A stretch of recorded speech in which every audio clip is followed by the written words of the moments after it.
Hi everyone and welcome back to Googie's Kitchen. My name's Alexis and today I want to show you how to make my delicious vegan mac and cheese.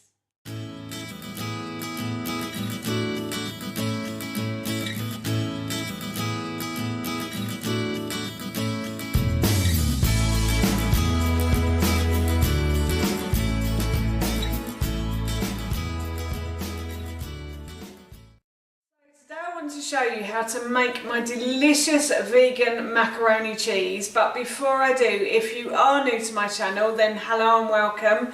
It's lovely to have you here, and if you love cooking videos and you want to see more, then I upload every Tuesday and Thursday at 6 PM, so please don't forget to hit that subscribe button. As I just mentioned, today I want to show you how to make my vegan macaroni cheese. Now, I love macaroni cheese, and when I was a kid, my nan always used to make the best macaroni cheese. I think that was the only place I used to have it, was at my nan's house, and it was always delicious. But in recent years, I've discovered I have a gluten intolerance, which means no pasta, and also I'm not very good on dairy either. But my husband and son really like macaroni cheese, so I wanted to find a delicious alternative, and I think I found it with this vegan macaroni cheese. It's so good, you just have to try it. So here is how to make my vegan mac and cheese. So the first thing I'm going to do is preheat the oven to 180 degrees, and I'm also going to put the grill on high as well. So the first thing I'm going to do is make the cream cheese. Now I've got about 125 grams of cashew nuts that I've let soak in some oat milk.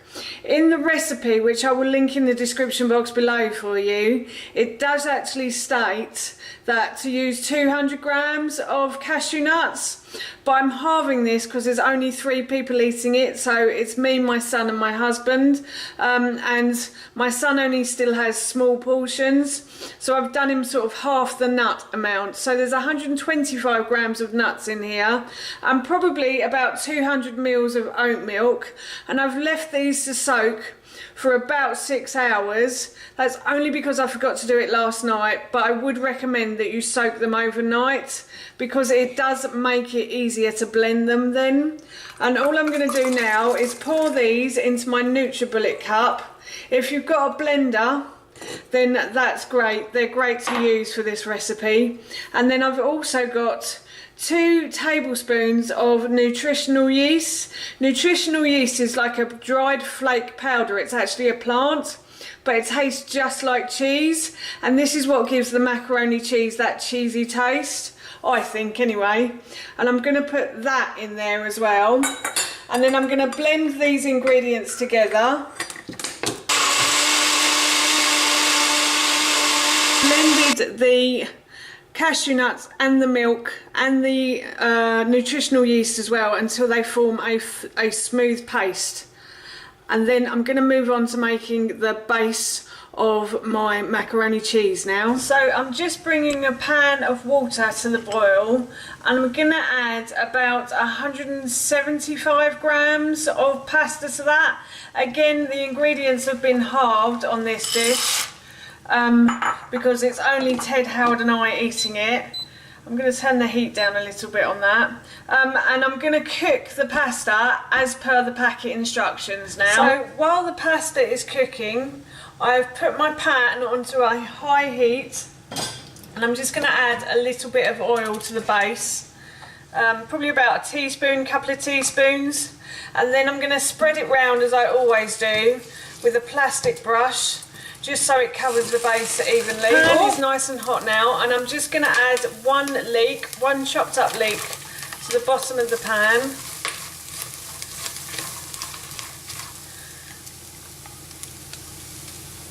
And I'm going to fry this until the leeks become soft. So the leeks have started to soften now.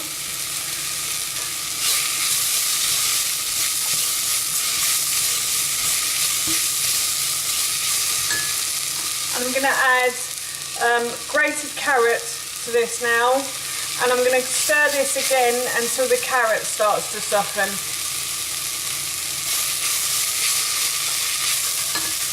And finally, I've got some green beans that I'm going to add to the mixture as well.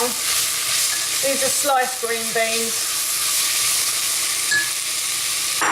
And I just add them now just to start them cooking basically.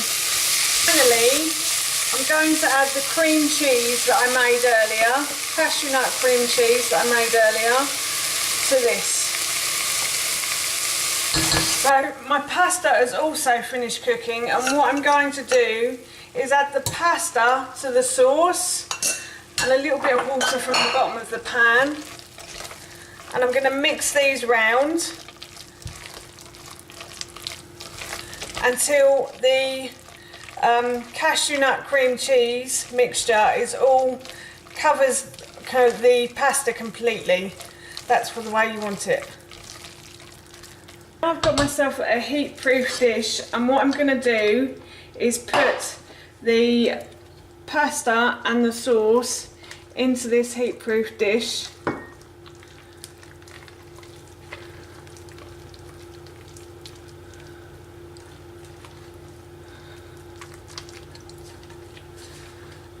And then I've also got a baking tray here, and what I'm going to add to that baking tray is the tomatoes. I'm going to add a little bit of oil, drizzle some oil over the top, and I'm also going to add a pinch of salt as well.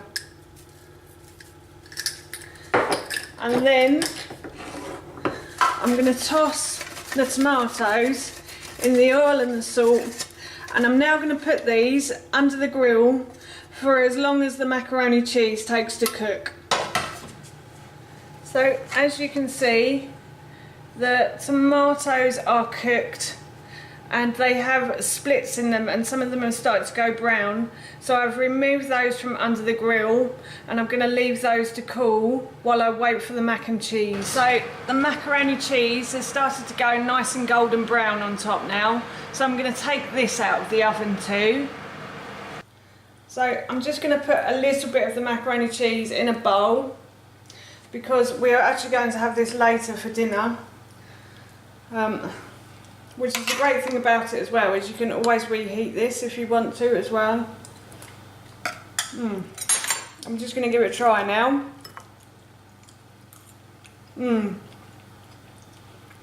That's yummy. That's really nice. I think the tomatoes might still be quite warm actually, but I might give it a try. That's really good. The tomatoes sort of take away the stickiness of the mac and cheese, and the carrots in here also take away the stickiness as well. You know, like mac and cheese always hits the roof of your mouth and you feel like you're chewing forever. It doesn't feel like this with this macaroni cheese, this version of it. It's really yummy, so I recommend you give it a try. So that's how you make my delicious vegan mac and cheese, and as I mentioned earlier, that recipe I will link in the description box below for you. That's it from me. Thank you so much for watching. Please feel free to give me a big thumbs up if you enjoyed this video, and please feel free to leave any comments below. Do you like making mac and cheese, and would you consider making it vegan style? I'd love to know, and please don't forget to hit that subscribe button. See you all soon. Bye.